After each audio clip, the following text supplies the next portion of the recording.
बात की है मानव के बारे में, लेकिन अब बात करते हैं मानव की मम्मी के बारे में, उसकी बहन के बारे में। सर बताइए फैमिली के बारे में, वाइफ जिनका सपोर्ट से आप हर जगह आज हो। देखिए, सच्चाई ये है कि मनोज वर्मा आज जो भी हैं उसके पीछे मनोज वर्मा के साथ देने वाली वो हैं हमारी श्रीमती जी शैल वर्मा, जिनको प्यार से नाम घर में सभी लोग शालू के नाम से जानते हैं। अगर उनका साथ ना होता तो शायद हम इस मुकाम तक न पहुंच पाते। बेटी सौम्या की जहाँ तक बात करें तो अगर बेटा हमारा मानव बहुत टैलेंटेड था तो बेटी सौम्या उससे भी 4 हाथ आगे। सौम्या जो डांस में बहुत निपुण है, डांस हमारे घर में हमारे ख़ानदान में किसी ने कभी डांस नहीं किया था, डांस के बारे में सोचा ही नहीं था।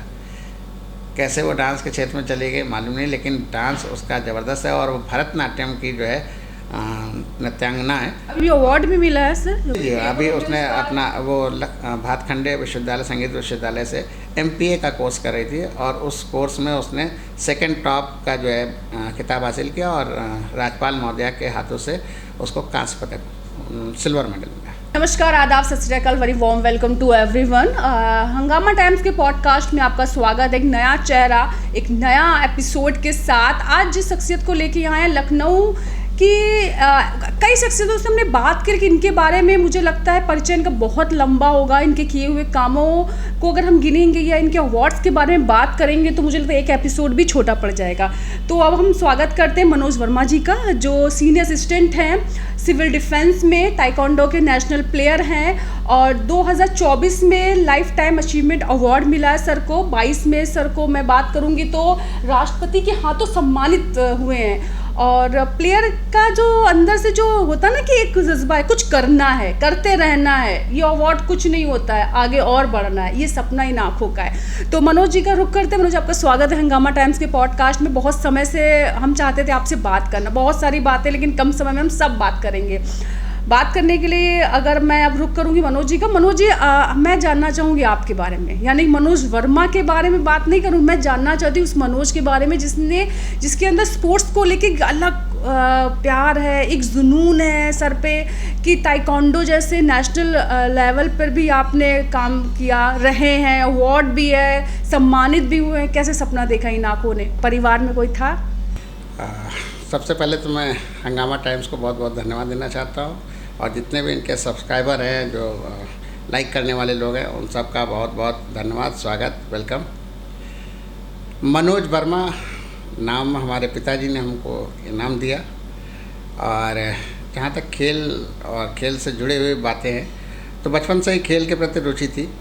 पिताजी तो खिलाड़ी नहीं थे, हालांकि जो हमने सुना गांव में कि पिताजी जब चलते थे तो कंधे पर हॉकी रख के चलते थे अपना जलवा बनाने के लिए। प्लेयर नहीं थे, ये तो मुझे मालूम था, लेकिन उनके कुछ गुण हमको मिले और हमने भी जो है खेल के प्रति आगे बढ़े। सबसे पहले स्टार्टिंग हमारी ताइक्वांडो जो मार्शल आर्ट एक होती है उससे हम जुड़े और 85 में जो है ताइक्वांडो खेलना शुरू किया। कैसे सर, कैसे मतलब कोई लगा कि नहीं हॉकी, अगर पिताजी हॉकी रख के चलते तो हॉकी का प्लेयर बनना है, ऐसा कुछ? ऐसा नहीं, ताइक्वांडो ही क्यों चुना आपने? ताइक्वांडो एक्चुअली में शुरू में जब हम लोग यंग होते हैं, अभी तो समय काफ़ी आगे जा चुका है, जब यंग होते हैं तो थोड़ा सा अंदर का जो ब्लड होता है वो दूसरी तरीके का होता है। कुछ एक हम लोग के लड़कपन में मारपीट वगैरह भी हुई, तो ये हुआ कि अपना बचाव कैसे किया है, दिमाग में कुछ ऐसा सीखा जाए जिससे हम अपने को मजबूत कर लें। तो हमारा एक साथी राजेश कुमार सिंह नाम है, बचपन का मित्र है, आज भी हम लोग साथ में हैं। तो वो उसने हमको बताया कि आप फला जगह पर जो है एक मार्शल आर्ट सिखाई जा रही, चलो चलते हैं, हम लोग सीखते हैं। तो उसके साथ पहली बार गए थे फील्ड पर और हमारे गुरु थे जिमी आर जगत्यानी जी, जो भारत में ताइक्वांडो के संस्थापक हैं, जनक हैं। उनसे हम लोगों ने ताइक्वांडो की शिक्षा ग्रहण की। किस सन की बात है सर ये बात है 1985 की। उसके बाद कैसे, कितने लोगों का ग्रुप रहा, घर वालों से परमिशन मिली कि घर वालों के सपने होते हैं ना? बिल्कुल बिल्कुल, आपने कहा घर वाले पापा को बहुत बाद में बताया, क्योंकि घर वाले शायद परमिशन न देते, तो पापा को बताया बाद में और धीरे धीरे उसमें आगे बढ़े। ब्लैक बेल्ट लिया, उसके बाद एक नेशनल रेफरी का उसमें कोर्स होता वो किया, नेशनल इंस्ट्रक्टर किया, उसके बाद फिर अपनी एक ग्राउंड खोली, वहाँ पर तमाम सारे बच्चों को सिखाया, जिसमें बहुत सारे बच्चे गोल्ड मेडलिस्ट होकर निकले। विकास नगर में चालू किया था, विकास नगर के कई सारे स्कूल में हमने ताइक्वांडो सिखाना शुरू किया। उसके बाद बढ़ता गया, पूरे लखनऊ में कई जगह पर हमने और हमारा मित्र जो था राजेश, दोनों ने मिलकर इसको आगे बढ़ाया। अच्छा, फैमिली का क्या रिएक्शन रहा उस समय कि नहीं बेटा तुमको डॉक्टर बनना है, इंजीनियर बनना है, खेल में क्या रखा है? सच्चाई तो ये है कि पिताजी हमारे गांव से आए थे और हम लोग को गांव से लेकर आए थे, तो हम लोग बैकग्राउंड से देहात से रहने वाले थे, तो ऐसी कोई ख्वाहिश पिताजी की नहीं थी कि बच्चे को यही बनना है। शुरुआती दौर था तो उन्होंने भी शुरू में देखा कि जब बच्चे का जो है ताइक्वांडो के प्रति मोह है तो उन्होंने परमिशन दे दी। बाद में शुरू में थोड़ा मना किया, लेकिन बाद में उन्होंने परमिशन दे दी। फैमिली में सिर्फ भाई बहन, आप बड़े थे छोटे थे? मैं आपको बताऊं, शुरू में परिवार चूँकि गांव में हम लोग रहते थे तो माँ हमारी गांव में ही रहती थी और हम सबसे बड़े थे, हमसे 2 छोटे भाई हैं, तो तीनों हम यहाँ पे रहते थे पिताजी के साथ में, और सबसे बड़े थे तो सारी जिम्मेदारी हमारे ऊपर थी। खाना यहाँ तक कि बनाना, बचपन से ही खाना बनाना आता है, तो छोटे भाई हमारे साथ में रहते थे। और जब एक हफ्ते में या 10 दिन में एक छुट्टी मिलती थी संडे की, तो पिताजी के साथ गांव जाते थे वापस, मम्मी के साथ रहते थे। अच्छा, फिर बड़े हुए, नेशनल आपने खेला, उसके बाद कैसे रहा? फिर सिविल डिफेंस में जाना कैसे रहा सर? सिविल डिफेंस की जहाँ तक बात है तो अब समय धीरे धीरे बढ़ता चला आ रहा था। घर वालों की चिंता थी कि ऐसे ही कब तक चलता है। हालांकि ताइक्वांडो से हम अपना जेब खर्चा तो निकालते थे, लेकिन एक परमानेंट जॉब की भी आवश्यकता थी। और ये बात है 1998 की। उस समय कुछ जगह निकली थी, कल्याण सिंह जी माननीय मुख्यमंत्री थे, उनके समय एक समूह गा की जगह निकली थी, उसमें अप्लाई किया और ऊपर वाले की दया से उसमें सिलेक्शन हो गया। और आज हम आपके सामने सिविल डिफेंस के असिस्टेंट डिप्टी कंट्रोलर के रूप में बैठे। लेकिन मुझे लगता है सर इससे ज़्यादा एक और है कि आप एक अच्छे पत्रकार भी बन सकते थे। पढ़ाई तो की, फिर क्यों नहीं चुना सर? आपने जो बात कही बिल्कुल सही कहा। और आपको बता दें कि 93 से लेके 99 तक मैं पत्रकारिता से जुड़ा रहा। और लखनऊ में एक समाचार पत्र निकलता था कुबेर टाइम्स करके, उसमें मैंने रिपोर्टर के हैसियत से काम किया। उस लाइफ को भी जिया और बहुत अच्छी लाइफ रही। तो हर चीज़ का अपना एक समय होता है, वो एक दौर अलग था और आज का दौर दूसरा है। आज के दौर की बात करें सर, युवाओं के अंदर स्पोर्ट्स को लेके कितना प्यार है, कितना क्रेज़ है। यहाँ मैं रोकूंगी सर, क्रेज़ उस समय सर सोशल मीडिया नहीं था, वो लाइमलाइट आपको नहीं मिलती थी, प्लेयर्स को नहीं मिलती जो अब मिल रही है। क्या बच्चों का रुझान इसलिए हो रहा है कि प्लेयर्स को वो प्यार मिल रहा है, नेम फेम मिल रहा है, कि नहीं प्लेयर्स को सच में स्पोर्ट्स? समय बदल गया है, पहले का समय दूसरा था, हम अपने आप में ही रह जाते थे। लेकिन अब आजकल जो है आपको हाईलाइट करने के लिए बहुत सारे चैनल्स हैं। इलेक्ट्रॉनिक मीडिया है, प्रिंट मीडिया तो अपनी जगह है, ये तमाम सारे यूट्यूब चैनल आ गए हैं जो आपके अंदर अगर कोई प्रतिभा छिपी है तो उनके माध्यम से आम नागरिक के सामने, सरकार के सामने और विभिन्न प्लेटफॉर्म पे पहुंचती है। तो आज पहले वाला ज़माना नहीं गया, ज़माना काफ़ी बदल गया है और जो प्रतिभाएं छिपी रहती थी, कल तक लोग नहीं जान पाते थे, आज सबके सामने नज़र आती हैं। मेरा दूसरा सवाल है, बच्चों के अंदर जो स्पोर्ट्स को लेके प्यार है कि जो नेम और फेम मिलता है खिलाड़ियों को या स्पोर्ट्समैन को, उसके लिए? देखिए, पहले एक कहावत थी ना कि पढ़ेंगे लिखेंगे तो बनेंगे नवाब और खेलेंगे कूदेंगे तो होंगे ख़राब। लेकिन अब वो कहावत बदल चुकी है। बच्चों ने भी देख लिया कि अगर हम पढ़ाई के साथ साथ खेल में भी आगे जाते हैं तो ना सिर्फ हमारा नाम होगा, हमारे परिवार का नाम होगा, माँ बाप का नाम रोशन होगा, प्रदेश का नाम रोशन होगा और पूरे विश्व में हमारे देश का नाम रोशन होगा। तो बच्चों का जो है प्यार अब आजकल खेल के प्रति भी बहुत ज़्यादा बढ़ गया है। अवार्ड्स की बात करते हैं, पहला अवार्ड सर?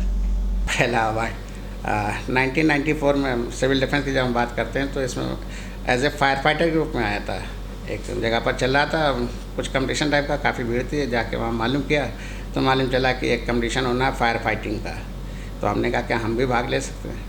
पहले तो मना किया गया, लेकिन बोले कुछ कर सकते, हमने कहा बिल्कुल, बोले लेफ्ट राइट करके दिखाओ। तो एनसीसी हमारे पास थी, एनसीसी हमारी लेफ्ट राइट वगैरह तो सब बहुत अच्छी देखा और पसंद किया, बोले ठीक है आप टीम के लीडर बन जाओ। उसके बाद टीम के लखनऊ के लीडर बने। CTI बख्शी का तालाब में हमारा ट्रेनिंग सेंटर है, वहाँ पर कंपटीशन हो रहा था ऑल ओवर इंडिया का, वहाँ पर सिलेक्शन हुआ और दिल्ली गए थे, वहाँ पर जो है गोल्ड मेडल लेकर आए थे फायर फाइटिंग में। ये 1994 की बात है। और दूसरा और कौन से ये अवार्ड है जो दिल के बहुत करीब है, लगा कि ये तो भाई मिलना चाहिए? अवार्ड तो बहुत सारे मिले, लेकिन जो अवार्ड अभी 2 साल पहले आज़ादी की 75वीं वर्षगांठ पे हमको राष्ट्रपति पदक से जो अलंकृत किया गया, वो सबसे बड़ा अवार्ड है। उसका तो मैंने सपने में भी नहीं सोचा था।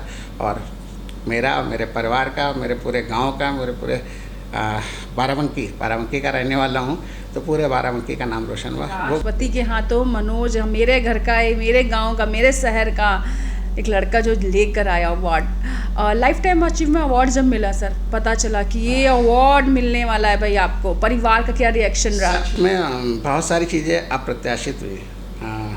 सिलेक्शन हो रहा था और हमारे ताइक्वांडो फेडरेशन ऑफ इंडिया के मिस्टर जिमी अजय गतानी ने कहा मनोज इस बार मैं तेरा नाम जो है उसमें करूँगा, बहुत काम करता है, इस बार आपका नाम आएगा।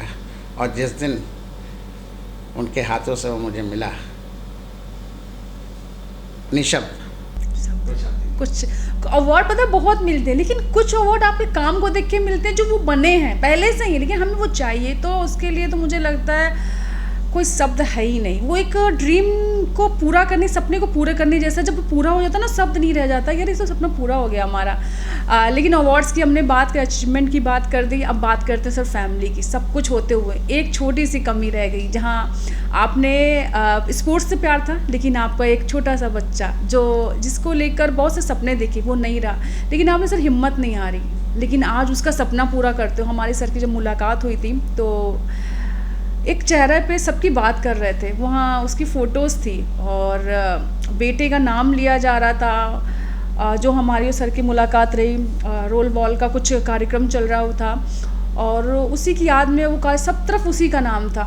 एक बेटे के जाने के बाद उसके सपने को पूरा करता हुआ पिता देखा हमने, और सर बहुत इमोशनल था वो उस जगह, इमोशनल ऑन कैमरा नहीं, लेकिन सर ये जर्नी जो रही, हम आपको इमोशनल नहीं करना, हम साझा करना चाहते हैं उन माता पिता से जो अब कुछ अपना खो देने के बाद, उन बच्चों से खो दे वो हार के बैठ जाते हैं। तो आप इस इंसान से सीखो जिन्होंने अपने बेटे को खो दिया, लेकिन उसका सपना आज भी जागृत है। सर उसके बारे में कुछ बताइए। नहीं, बहुत ही होनहार बालक था हमारा, मानव वर्मा नाम था उसका, और बचपन से ही बहुत ज़्यादा वो मतलब समय से ज़्यादा तेज़ बड़ा हो रहा था और किसी भी काम को करने में पीछे नहीं हटता था। खेल के प्रति उसका रुझान शुरू में तो क्रिकेट के प्रति था और बॉलिंग बहुत अच्छी करता था, अपने स्कूल का कैप्टन भी था। लेकिन बाद में हमारा एक मित्र है नीरज श्रीवास्तव करके, वो लखनऊ में पहली बार जो है रोल बॉल खेल लेकर आए थे। रोल बॉल, स्केटिंग और बास्केटबॉल और आपका हैंडबॉल, 3 खेलों का मिक्सचर खेल है, भारत सरकार द्वारा मान्यता प्राप्त खेल है। इस खेल में उसने कहा कि आप बेटे को यहाँ पर भेजो, मानो को हमने भेजा और उसने कुछ ही दिनों में अपने खेल अपने परफॉर्मेंस से जो है कोच यानी हमारे मित्र नीरज का ध्यान अपनी तरफ आकर्षित किया और फिर उन्होंने उसको साथ लेकर आगे उसको बढ़ाना चालू किया। धीरे धीरे वो सबसे पहले डिस्ट्रिक्ट पे खेला, फिर बाद में स्टेट लेवल पे खेला और बाद में वो नेशनल लेवल पर भी, हालांकि वो शुरू में अभी वो सब जूनियर तक ही था क्योंकि उसकी एज केवल 16 ही साल, अभी जब वो नहीं रहा इस दुनिया में तो 16 साल का था। तो सब जूनियर में कई सारे गोल्ड मेडल प्राप्त किए। आखिरी बार हमें उसके साथ जाने का मौका मिला था, केरला टीम गई थी यूपी की और वहाँ से गोल्ड मेडल लेके आई थी। तो बहुत मिस करते हैं उसको और आज अगर वो होता तो निश्चित तौर पर इंडिया टीम में होता। आप लोग स्पोर्ट्स की बातें करते थे क्योंकि आप भी स्पोर्ट्समैन, पापा भी स्पोर्ट्समैन, बेटा भी, तो आप लोग हमेशा क्या बात, किस बात पर चर्चा करते थे? बेटा जैसा मैंने कहा ना कि वो समय से पहले ही बड़ा हो रहा था, कहता था पापा ये करना वो करना, मतलब बहुत सारे उसके सपने थे। नीरज जो हमारे मित्र हैं, परम मित्र हैं, उन्होंने उसको परवान चढ़ाया और बहुत आगे तक उसके अंदर बहुत सारी चीज़ें वो देख रहे थे, कह रहे थे इंटरनेशनल वगैरह खेल के ही आएगा, लेकिन प्रभु की इच्छा नहीं थी। और कहते हैं ना कई बार कि अच्छे लोगों को प्रभु जल्दी बुला लेता है अपने पास, तो आज वो उन्हीं के पास चढ़ूँ मैं।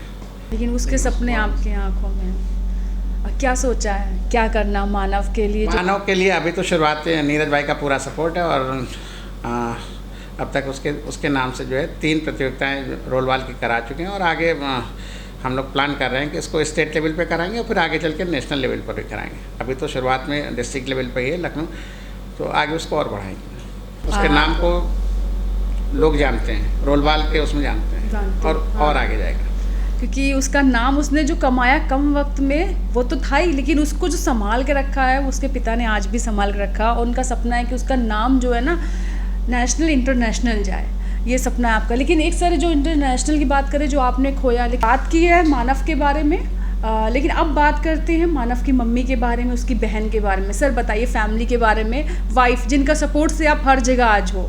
देखिए सच्चाई ये है कि मनोज वर्मा आज जो भी हैं उसके पीछे मनोज वर्मा के साथ देने वाली वो हैं हमारी श्रीमती जी शैल वर्मा, जिनको प्यार से नाम घर में सभी लोग शालू के नाम से जानते हैं, अगर उनका साथ ना होता तो शायद हम इस मुकाम तक न पहुंच पाते। बेटी सौम्या की जहाँ तक बात करें तो अगर बेटा हमारा मानो बहुत टैलेंटेड था तो बेटी सौम्या उससे भी 4 हाथ आगे। सौम्या जो डांस में बहुत निपुण है, डांस हमारे घर में हमारे ख़ानदान में किसी ने कभी डांस नहीं किया था, डांस के बारे में सोचा ही नहीं था।